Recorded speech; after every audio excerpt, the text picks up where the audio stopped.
Hello, my beautiful people. You're welcome back to my channel. My name is Busola or Oradugba. If this is your first time of stopping by, thank you so much. Please don't make it your last. Hit the subscribe button. I want to see you from time to time on my channel. And if you're a returning subscriber, thank you so much for always coming back. Today, we are going to be styling box braids. Yes, box braids. After today, I don't want to hear that, oh, the braid is so scanty and that's why I don't style it, or it's old already, the hair is very old, that's why I don't style it. Guys, I made this hair at Isis Beauty Lounge about 1 month ago. Yeah, I kid you not. So I'm going to be showing you interesting styles, so let's get right into the video. Just watch closely, very simple, and then yeah, I'll see you at the end of the video.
I'm sure by now you must have noticed that I didn't use the band.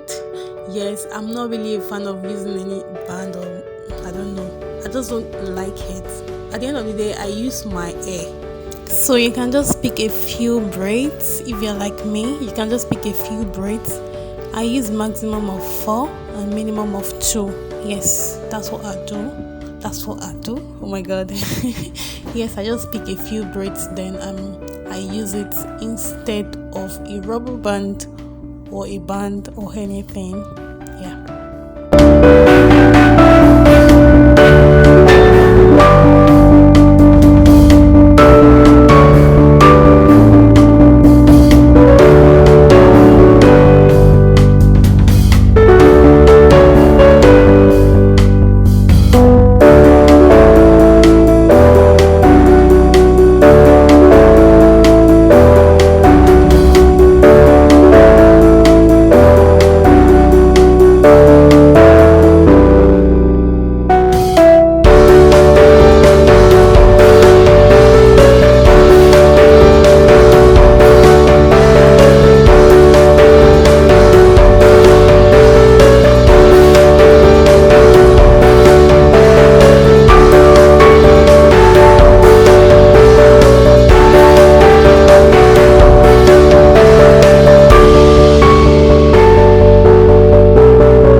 I hope you enjoyed the video. Please kindly let me know your favorite of all the styles in the comment section. Yeah, I'll really appreciate that. So take care of yourself, and I will see you in my next video. Wait a minute, if you have not subscribed, you need to do that before you go. Oh my darlings, you need to do that. Yes, please give this video a thumbs up, and yeah, thank you so much. Kisses.